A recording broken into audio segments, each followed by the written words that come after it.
You know, since Donald Trump became the 45th president of the United States, there have been a lot of political actions around the country. And the word that seems to come up the most is a two-syllable word, resist.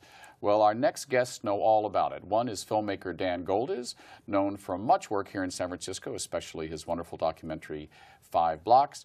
But the subject of that film, the new film, Resist, is also with us today, Karen Topakian. Welcome. Thank you. Thank you. Well, let's get right into it. You worked with Greenpeace. You live here in San Francisco. You were a longtime activist. But you pulled off, and this is not what other people say, it's what I say, I think the most brilliant piece of political protest and the most visible, certainly, of the Trump years so far, but of the last 10 years, hanging a banner that said resist over the White House. That is true, and we did this because we felt that we at Greenpeace needed to hear this message, and we felt everyone else needed to hear this message of inspiration, hope, support, and resist. All right, so that sign, resist, was seen around the world. What was going through your mind when you did it and when you saw it? Well, I was on the crane ladder, and my job was to blockade anyone from coming up and messing with the folks who are actually unfurling the banner. And I will be very honest that I have a very strong and morbid fear of heights. So a lot of what was going through my mind is that I'm terrified because I'm 100 feet above the ground. But I was safety chained and locked in, and I wasn't going anywhere. But what went through my mind is how important this message is for everyone to hear and see at this point in our history. Right. Now, Dan, you have a lot of experience doing films. I mentioned at the beginning of this interview your work on 5 Blocks about San Francisco. This has been kind of a new career for you as a documentarian. How did you come to the work in general? But specifically, I want to talk about the film about Karen's work, which is called Arrested Again. Well, 5 or 6 years ago, I began thinking about some ideas that I thought could be best told through film, and that started my short film career. That is to say, short films that I've been right, making. short, comma, yeah. Right. So I've made a film about language related to HIV, and I've made a film about the U.S. Supreme Court's marriage equality decision. And I happened to be in a meeting that Karen was in. We didn't really know each other. And she started talking about being arrested many times over the course of the last 30 years for a whole variety of really important causes: anti-nuclear proliferation, human rights abuses, war. And I thought, well, this is a really interesting woman, and she's got a really interesting story. And I asked her, probably within 20 minutes of hearing that story about being arrested so many times, if I could make a short film about her. And I think she was a little skeptical at first. But I was. happily. I didn't want the story to be about me. It's not about the work I've done, but it's about the issues that we all care about and the things that we want to change in the world. But, you know, he had a kind face and he convinced me. Well, but also, I mean, you're being falsely modest. You have a long career in activism. I do. And you know as well as I do that to get a message out, you need to put a human face on it. Absolutely. I do know that. I just wasn't sure that I was the right person to do that. But after enough conversations with Dan and him asking me what I thought were very respectful and thoughtful questions, I said, yes, I'm willing to do this. And I have a background in filmmaking, so I understand what he was looking at. I just never want it to be about me, but now it is, and I think it's a story that helps other people relate. Right. Now, this action, the hanging of the resist banner on a crane seen above the White House, it only took place a couple months ago. Was this one of the fastest pieces of work you've done? I mean, well, it was a fast piece of work, though in full disclosure, I have to say that resist action in D.C. is not included in the film because the film was already finished. But start to finish on this film, I think we talked about it, conceived it, got the material together, and shot it, and then I cut it within 4 or 5 weeks. Yeah, well, I mean, come on. George Lucas keeps adding stuff on. It's a Star Wars. Can't you add in something with the banner? I mean, come on. I know what editing's like. I'm married to an editor.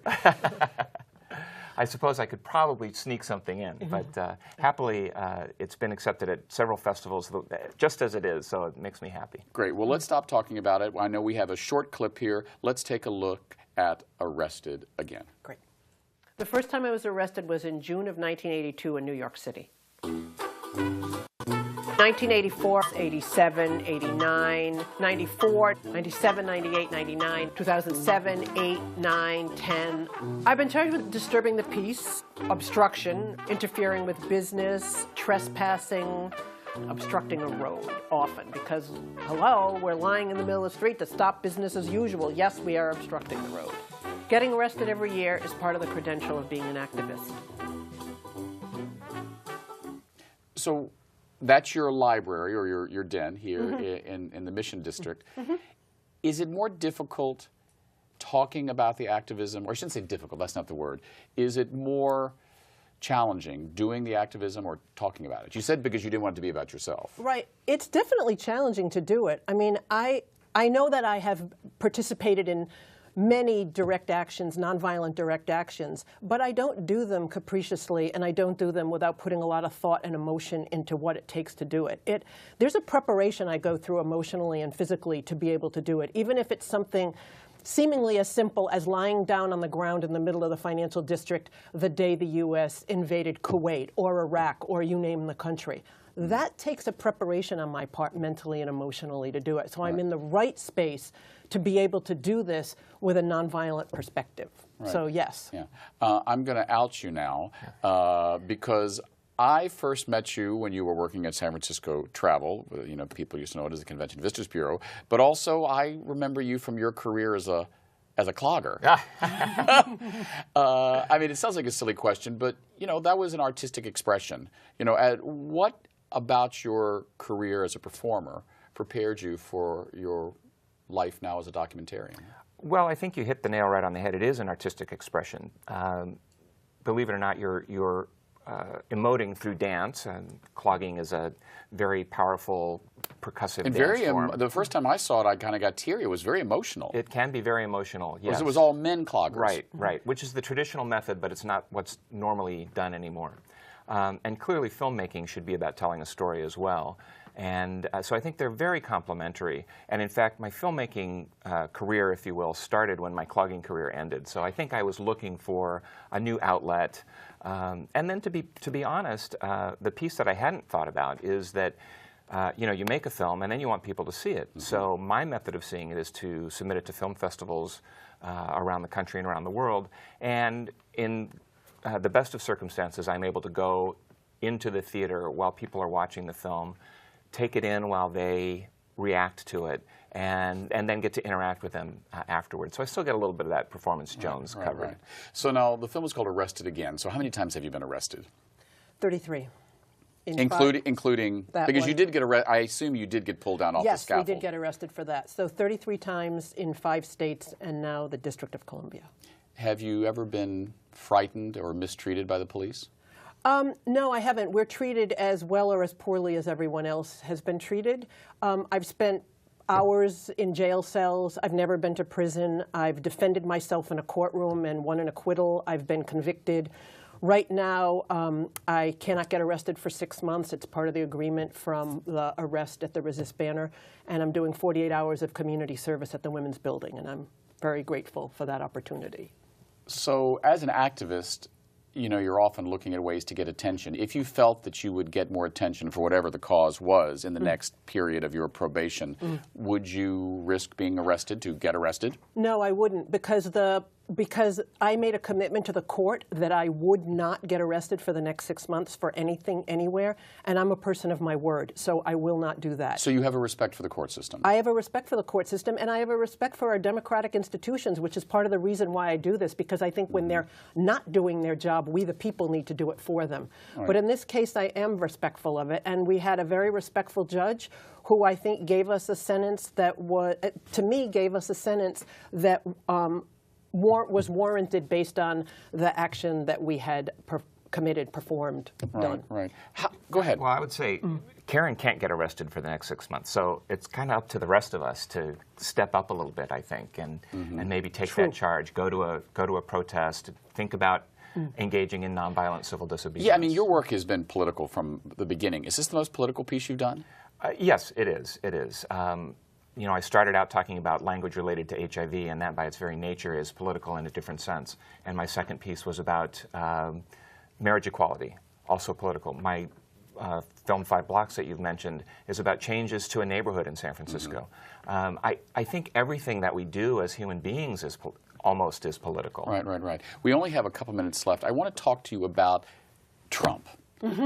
How much of a threat is he personally and his administration, from your point of view, to our democratic institutions? I think his administration is a threat to our democratic institutions and to our planet. He can deny climate change all he wants, but it's still happening, and it still will happen. And it will happen in a way that will affect more people if we don't put those practices in place that the previous administration had. If we withdraw those things, it will happen more, and more people and more species on this planet will suffer, if not go extinct, if he's allowed to continue what he does. So hence the need for resistance. I feel like he threatens so much about our life. And I was reading back this morning about what he said when he was inaugurated, and he said, "I'm handing the country back to the people. Well, give it back, because we're taking it, and we're going to resist what you're trying to do." Right. Has this changed your political perspective, or just solidified it? Oh, certainly for me, it solidified it. I grew up in a family that was this way inclined, and so I think that's what connected me to Karen initially, and that's why I found her story so important and so interesting and so needing to be told. Right. And your wife is part of your work as well. And I understand you met your wife either near a nuclear silo or during a nuclear protest. It's something. It sounds good. I met my partner, Peg Stevenson, because I heard on the BBC that she and other Greenpeace activists had occupied Ground Zero, the nuclear test site, in the year that Gorbachev said, let's not test any more nuclear weapons, and Reagan thumbed his nose at him and scheduled the test. And she and several other people occupied that test site to stop it. I heard it on the radio while I was on my way to graduate school in filmmaking, and I said, I got to stop this graduate school stuff and get back into activism. And then a few years later, I got hired by Greenpeace, and I found out that she was one of those people. And how many years have you been together now? It'll be 29 in May. We've been together. We were married last December, and very happily, she works for the city of San Francisco and does her activism making good government for the rest of us, and I do it this way.